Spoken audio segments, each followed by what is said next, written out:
Hello everyone, welcome to my third vlog of this series. If you just arrived today, I am doing a 2-month-long artistic residency at New Masters Village, and I am documenting everything through a series of vlogs. So if you haven't watched the first episodes, I highly recommend doing that. I am starting my third week at the village. A lot of things happened last week and I didn't have a lot of time to talk to you, so I wanted to do that today and share how it's been for me so far. This weekend was Burrowfest on Saturday all day. It was a pretty intense day of work as we were expecting. A lot of people came by the booth, a lot of people watched me drawing, had questions. There was a lot of interest for my botanical workshop, which was great, and also a lot of people stopping to take a look at the bandanas, take a look at the pins, and saying they were pretty. And I just had a great day. This is not the kind of events that I have at home, and that was a lot of fun to see all of the donkeys, everyone having fun. I've seen a lot of people with hats who had decorated them with donkeys, plushies, and things like that, and I thought that was just an adorable festival. But the big thing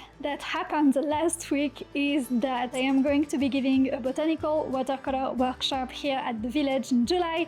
And I just mentioned it in the previous video without giving you much detail because I had very little time. But this is something that I am so excited about. This is my favorite subject to teach, and this is such a perfect, beautiful setting to do that. We have so many plants here. We are going to have a beautiful table set up in the studio. I am just very, very excited about that. This wasn't planned at all when I left France for this residency. This is a new idea that came to me after I arrived here. I was just thinking that if we wanted to take advantage of me being here and use the things that I am strong at, a good thing to do would be to have a kind of botanical drawing event. At first I was thinking maybe a weekly thing, come spend an afternoon in the garden and draw with Julie, and I could, teach botanical drawing, guide people through the steps of observing a plant, drawing it, how to make a spread in a botanical sketchbook, what to think about when drawing a plant, all of these things as a kind of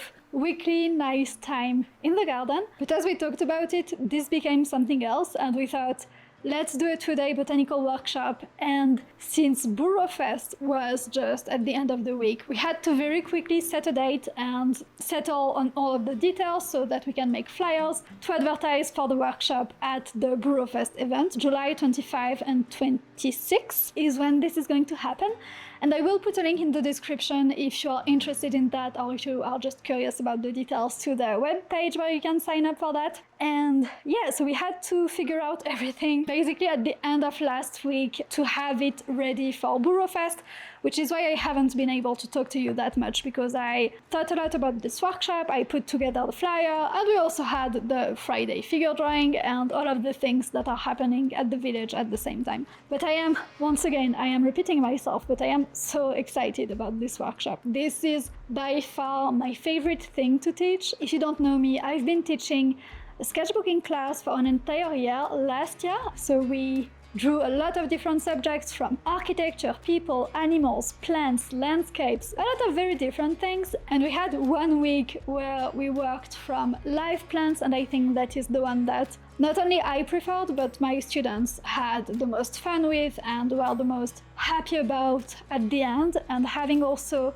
taken a botanical workshop myself this year and seen people who hadn't been drawing previously. I've seen beginners taking the same workshop as I did. I've seen them coming out of this workshop with a very nice drawing and just having spent a great time. So I think that, well, I love drawing plants, obviously. I think that it is a very intricate, challenging, interesting subject to draw, but it is also more approachable than other subjects and something that is extremely rewarding. This is going to be a 2-day thing with lunch included, so from 10 a.m. to 5 p.m. we spend the entire day here in the studio, in the garden, have lunch in the garden. In the first day we are going to focus on observation and drawing, and I think that, again, plants are such an amazing subject to draw, to learn about different observation techniques. This is something that you draw from life, that you can really observe closely, but you can also think about working from big to small, and you can think about using angles, plumb lines, horizontal lines, negative shapes. So all of the observation techniques that you learn when you learn to draw apply to plants so beautifully, and it's so easy to show and to demonstrate and to see the effect of when you're drawing. So that's going to be the first day, mostly focusing on drawing. And then on day 2, we are going to start painting the plants. So we are going to have an introduction to watercolor, how it works, how the paint behaves, and also how to mix pigments to find the colors of your plants. So a little bit of color theory and a practice to find the colors of the plant, and also how to use the brush in different ways to show the plant's texture, and we start painting the plants together. We thought about it at first as something that would be interesting to locals. It's a short workshop, not a long retreat like they have done so far, but if you want to come from further away and you need a place to stay, there is also the option of staying at the village. Of course, there are a lot of cabins and a lot of beds here, so you would be very welcome to stay. And once again, this is going to be on July 25 and 26, and you will find the link in the description if you want to see all of the details. So this is very exciting. I loved Burrowfest. I love this workshop that I am preparing, but with all of that, I have barely started sketching for the signs of the village, which is my main project for this artistic residency. I just have 3 weeks left before Juliet Aristides' retreat, and I need to get started on that very seriously this week, because things are going to get very busy very fast during and after Juliet's retreat, because my workshop is going to be on the next week, and I am also continuing to work for New Masters Academy while I am here.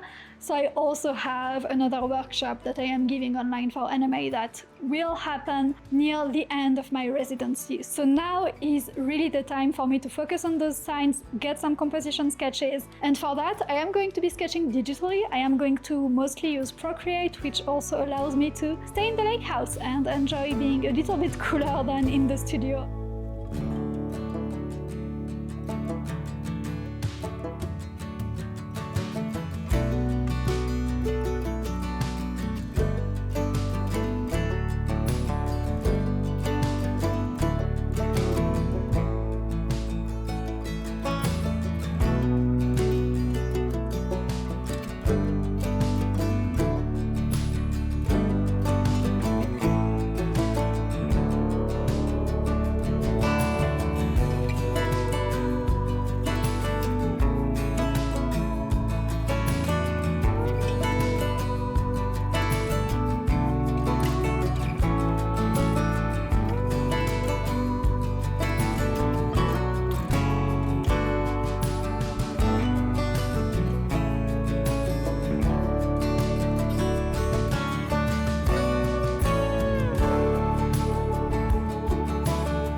It is Thursday afternoon. I am recording from the lake house upstairs, and I have spent all of my art time this week just sketching for the signs, just making composition sketches, which is my least favorite part of the process. I can't say that I hate sketching and ideating at the beginning, but I just try to avoid this for a very long time. I don't know, it just makes me really scared. Going from having nothing to having something on the paper or the iPad just is so difficult that I feel like there is no way I can do it, and I almost have to consciously think about all of the artworks that I've been making, all of the designs I've been making, and kind of mentally take myself by the hand and tell myself, it's going to be okay, you can do this. So starting was very difficult. My process usually is that I just try to start from anything, just the pose of an animal, the outer shape of a sign that inspires me, the gesture of a plant, just start from anything, and then what I do is just add to that, thinking about composition principles, balance, having variety in shape, size, spacing between elements. Whenever I draw a line, I think about whether it is repeating another curve that is in my design, offsetting it, maybe going against another curve if it is going behind, always trying to think about the clarity of the design, avoiding tangents. And as I keep doing that, I end up with a design, and once I have something on the paper, it gets easier. And also a big thing is trying to see where every curve is leading towards, or every shape or every pointing element, like whenever you have something with a face, where they are looking is something that is pointing towards something that is directing the viewer's eye. All of these things I try to see where they are going and if it is getting caught by another curve or how everything interacts together. So it's a lot of thinking about gesture, but also shapes, and trying to compose something. It really feels like a form of organization to me. These are concepts that I first heard about in my classes with Glenn Vilpo, for example, my composition classes that I took at NMA, and I probably understood it to some level because I passed the classes, but then I studied it through decorative art manuals. But after learning that from those manuals, I came back to Glenn's content and Glenn's teaching, and they are just the exact same principles. So whether you are doing a figure sketch or you are making a composition, for an enamel pin or a sign, it is the exact same ideas that are at play, and sometimes you are going to use those principles differently. Maybe when you are making an illustration or when you are making a fine painting, what you want is to capture motion, to have something that is off balance, that feels dynamic.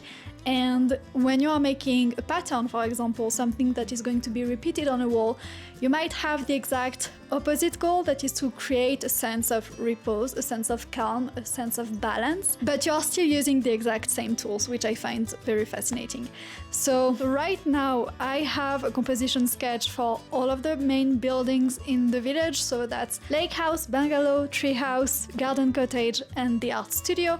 And I also have a more simple design for general signs, just directions, parking, lecture hall, these kind of things that we also need to have visible and easy to find. So I have been coloring them today, thinking about a color palette that is consistent across signs, that also represents the village and the nature that we have here, that feels how can I say that? Colors that feel like they belong here and that they belong together and that they also represent the animals. It's been a difficult week for me. I miss my botanical journal. I haven't been able to touch it this week just because I really want to focus on those signs, and I'm very happy with the progress I've been making this week. But I've also been struggling with the heat a little bit. There is something, I haven't been feeling really well in the afternoons. So I think for today I'm going to take it easy for the rest of the afternoon, maybe just knit a little bit in the hammock. There is a nice hammock here. Yeah, I can't really complain. I had a slightly difficult week, but I am going to now end this day by just knitting by the lake, enjoying the view, and we have beautiful, amazing, heavy clouds above the village right now, and I just love summer storms. It's my favorite weather, and here they are just so intense, dramatic and beautiful, so I hope we have some rain. I think everyone right now is hoping for some rain because it's been so dry.